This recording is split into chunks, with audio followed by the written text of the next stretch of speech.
Olá, senhoras e senhores, rubro-negros e rubro-negras, sejam bem-vindos ao meu canal. Eu sou a Manu e este é o canal para falar bem única e exclusivamente do Flamengo, né? E amanhã vai ter, né, Flamengo e Vitória, mais um baiano. Só que, deixa eu relembrar um pouquinho do outro baiano que a gente bateu no domingo, né? Batemos e batemos muito bem. O jogo lindo de ver, viu? Misericórdia. Que jogo gostoso, foi delicioso ver esse Flamengo jogando. Encantou. Encantou de um jeito que eu não sei descrever. Foi uma coisa sensacional, né? Menos o Plata, né? O Plata, misericórdia. O Plata é um empata-ataque que misericórdia. Eu não sei o que está acontecendo. Não sei se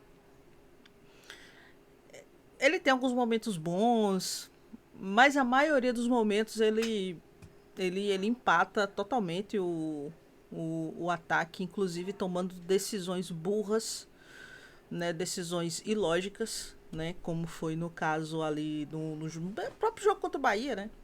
Ele atrapalhou vários contra-ataques ali, contra-ataques muito bons. Ele tem uma velocidade muito boa, ele tem um controle da bola muito bom, só que ele simplesmente toma decisões burras. Não sei se é porque ele quer se redimir com a torcida. Não sei, mas até o Pedro perdeu a paciência com ele, né, no jogo. Mas o fato é que ele de fato tá atrapalhando ali, né? O andamento ali principalmente contra-ataque do Flamengo, né? E vou dizer o que do Paquetá, né? Misericórdia. Tipo assim, todos os jogadores do Flamengo, mas eu tenho aqui uma menção especial a dois jogadores, né? O Paquetá, eu disse logo quando ele chegou, que eu fiz aqui alguns reacts de jogos, né? Eu falei que o Paquetá ele precisava de uma adaptação. E agora tá aí, totalmente adaptado. Misericórdia, que partida! As últimas três partidas do Paquetá foram sensacionais. E ele sozinho tem 7 gols, né? Já no ano. Então, sem, sem, sem comentários mais a respeito disso, né? A atuação dele já diz por si só, né? Mas aqui eu queria falar de dois jogadores em especial, né? E aqui eu tenho uns vídeos. Deixa eu ver. Ah, tá. Deixa eu falar aqui, né? O Paquetá, ele colocou essa mensagem, né? Muito obrigado pelas mensagens, galera. Graças a Deus não foi nada no joelho, apenas um edema no tendão da fíbula e do bíceps da coxa. Começar o processo para zerar essa dor e estar pronto o quanto antes. Obrigado a todos pelo carinho. Me parece que ele vai ficar 10 dias fora. E aí ele deve retornar no jogo contra o Vasco. Não sei. Mas foi realmente preocupante porque ele praticamente não conseguia. Na verdade, ele não conseguia mais correr ali no final do jogo. Ele teve que aguentar ali alguns minutos, acho que uns 10 minutos. Não tinha mais como ser substituído. Não tinha mais. E foi realmente preocupante. Todos nós ficamos preocupados, mas não foi nada, foi algo muscular, né? Que deve ser rapidamente resolvido aí. Mas vai perder aí alguns jogos no meio do caminho, né? Então, isso que é preocupante, né? Porque ele vinha numa numa sequência muito boa e quebrar essa sequência é lasca, mas acontece, é do futebol e vamos seguir em frente, né? Todo o nosso apoio e carinho para o Paquetá, que ele retorne melhor do que antes, porque a gente perder isso aqui nesse momento em que o Flamengo tá embalado realmente é uma coisa broxante, né?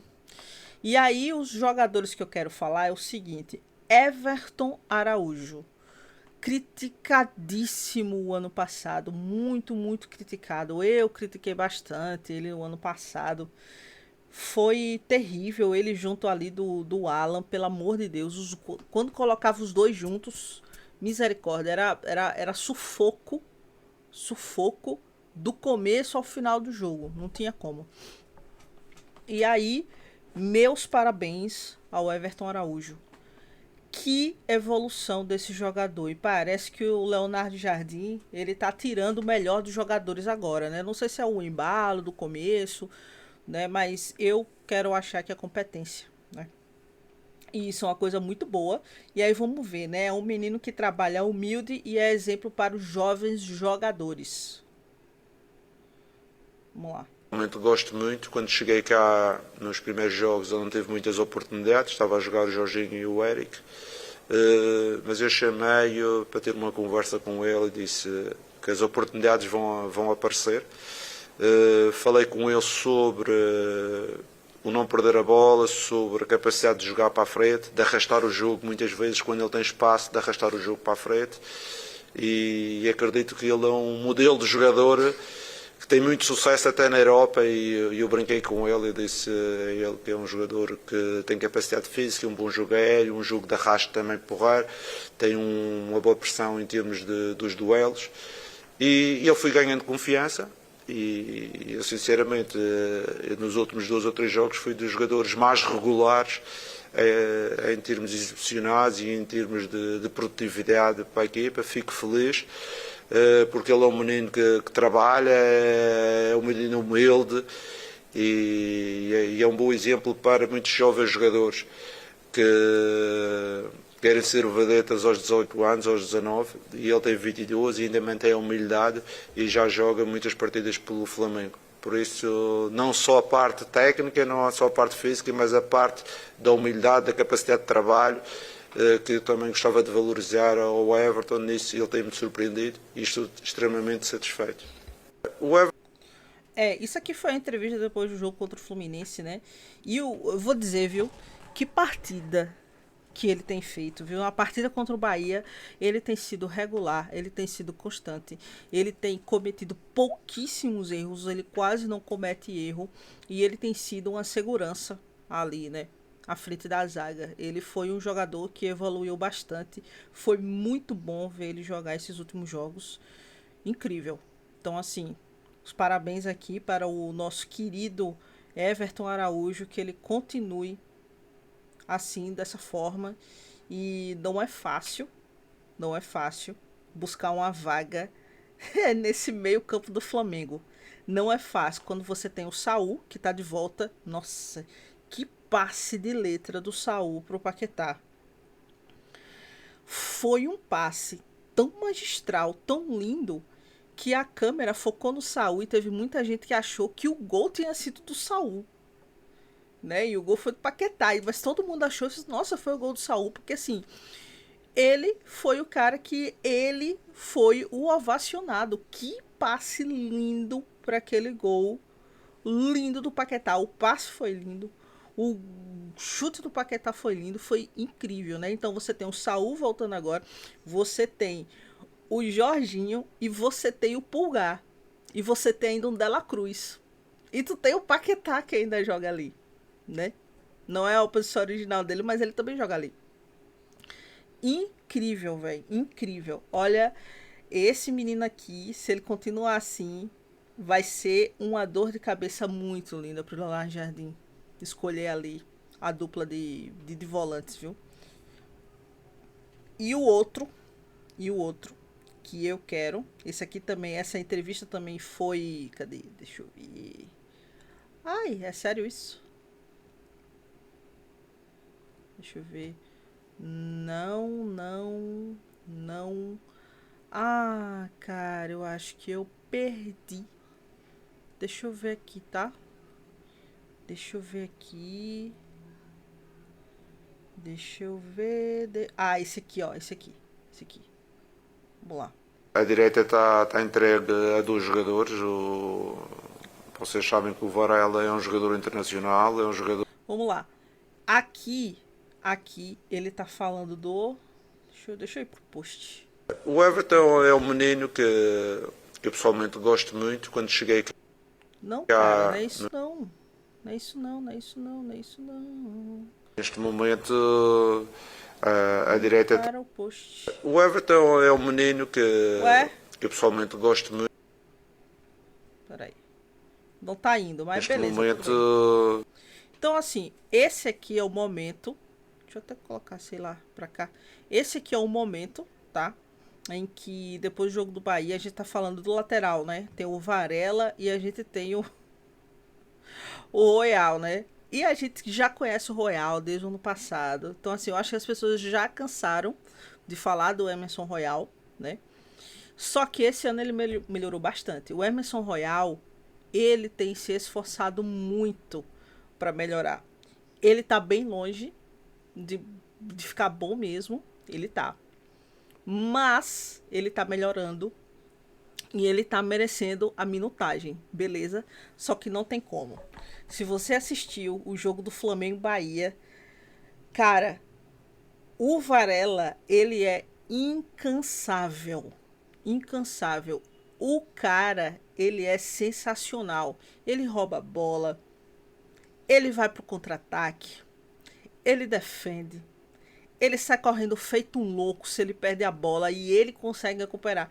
O cara, ele é incansável e pra mim, ele é o titular absoluto da lateral direita do Flamengo. Pra mim, isso é indiscutível, né? Então vamos ver o que o Leonardo Jardim falou sobre essa disputa na nossa lateral direita, né? A direita está entregue a dois jogadores. Vocês sabem que o Varela é um jogador internacional, é um jogador que vai ter uma carga de jogos muito grandes.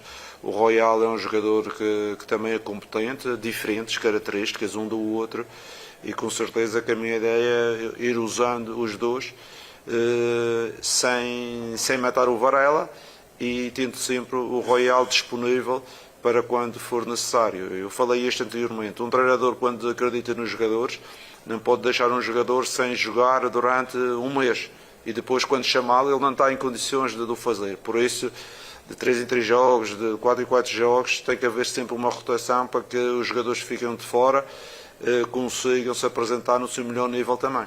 Neste momento... O que ele falou faz sentido, né? Ele falou ali sobre a troca ali, né? Deixar um, depois deixar outro, colocar um para jogar, outro colocar outro. Isso ele tá fazendo bem essa rotatividade, né? Ele mostrou que dá para fazer uma rotatividade e continuar com praticamente o mesmo nível, mas a mesma forma de jogar, né? Trocando ali, rotacionando os jogadores. Mas o Varela, ele é fora de série. No jogo contra o Bahia, misericórdia. O cara era o Sonic. O The Flash, não sei. Ele é fora de série, né? E aqui, nós temos aqui sobre uma notícia sobre o nosso Flamengo, né? O nosso Flamengo, ele tá formando uma diretoria, né? Para fazer o que a Leila falou, né? O Real Madrid das Américas, né? Eu acho que ela nunca mais vai querer zoar o Flamengo, né? Chamar o Flamengo de Real Madrid da Shopee depois que o Flamengo esgotou a camisa que fez em parceria com a Shopee, né? Em 2 horas já esgotou. Não foi nem menos de 22 horas. 24 horas. Foi nem menos de um dia. Foi em menos de 2 horas já esgotou a camisa, né? Então o Flamengo busca nomes de peso para ter para ser uma potência na América. E foi nome de peso, viu? Olha só. Globo, CBF, Comebol, COB, Google, Petrobras, Governo do Rio e até Palmeiras. Esse é o currículo de parte do time que Luiz Eduardo Batista, o BAP, né, reuniu, né, em sua diretoria para tentar executar o sonho de transformar o Flamengo no Real Madrid das Américas. Em sua diretoria estatutária, o rubro-negro ainda conta com profissionais com currículo de peso, incluindo ex-presidente da Google Brasil, ex-diretores do Banco Pactual, Light SA, do Comitê Olímpico Brasileiro. Na parte administrativa, Marcos Mota lidera a pasta. O advogado é referência em tribunais como a Corte Arbitral do Esporte e também ganhou notoriedade por atuar na milionária transferência de Neymar para o PSG. Como diretoria de comunicação e conteúdo está Flávia da Justa, ex-diretora da Petrobras e Oi, e com passagens também pela IMM, que é a empresa que organiza o Rio Open e o Seio GP. E entre outros. Em fevereiro, o Flamengo anunciou Marcelo Campos Pinto como o executivo responsável por representar o clube na Libra. O profissional geriu por anos a unidade de negócios de esporte do Grupo Globo, incluindo os contratos da TV com os clubes. E agora tem a missão de estar do outro lado da mesa defendendo os interesses comerciais do Flamengo. Também recentemente, Fred Nantes, ex-diretor de competições e operações da Comebol, foi contratado para ser o CEO do Maracanã, estádio em que o clube é detentor de 65% do consórcio, sendo os outros 35% do Fluminense. Como primeiro ato, ele fechou parceria com a empresa 30E, que ficará responsável por captar e organizar eventos musicais no estádio ao longo de 5 anos. Então, olha aí o que ele está fazendo. Ele está colocando pessoas gabaritadas e competentes para formar toda a diretoria do Flamengo. Porque o Flamengo ele é um clube que ele não merece ter pessoas não gabaritadas, pessoas que não têm formação nenhuma, pessoas que não têm procedência à frente da sua diretoria. Porque o Flamengo hoje é um Flamengo que fatura bilhões. Então, o amadorismo, ele não faz mais parte, não deve mais fazer parte do Flamengo. E por isso, toda essa mesa diretora, o que é uma coisa boa, é uma coisa excelente, porque aí leva a gente para o próximo patamar. Ah, tá reclamando da hegemonia? Ai, vai ficar sem graça, vai ser igual o pai de Munique, blá, blá, blá, blá, blá, blá. Corre atrás, faz seus corre, pô. Faz seus corres, né? E é isso. Tenho mais nada para tratar. Eu ia tratar disso aqui, mas esse aqui é um comentário tão ridículo que eu nem vou. Eu nem vou correr atrás. Sabe por quê? Porque um cara desse ganha bem pra caralho. Desculpa o palavrão. Ganha super bem pra ficar falando que não vê a torcida do Flamengo um amor pelo Pedro. Falta de identificação, falta de fazer um gol e ir pra torcida vibrar. O Pedro tem até música na torcida do Flamengo. Do que você tá falando, velho? Claramente, esse Zé Mané aqui, ele não acompanha o Flamengo. Agora, o cara é pago, e muito bem pago, pra dizer uma babaquice dessa. E ainda bem que existem canais e páginas que elas estão aí, como a minha, como eu fiz a minha, esse canal aqui, ele foi feito com o intuito. Eu não consigo bater de frente, óbvio que não, né? Eu sou quem aqui? Eu sou quem? Acho que eu não tenho nem 10 inscritos. Eu sou quem aqui? Só que é o seguinte, a gente não pode deixar essa mídia podre e hegemônica ficar falando uns troços desse. Do nosso ídolo Pedro, do nosso Pedro Queixada. Umas babaquices dessa. Então assim, eu não vou nem colocar essa babaquice aqui e vamos só fechar, né, com o próximo jogo, né, do Flamengo, né? Próximo jogo do Flamengo aí, que vai ser contra o Vitória no Maracanã amanhã, nesse horário terrível. E aí nessa hora o CLT chora, né? E é isso, minha gente.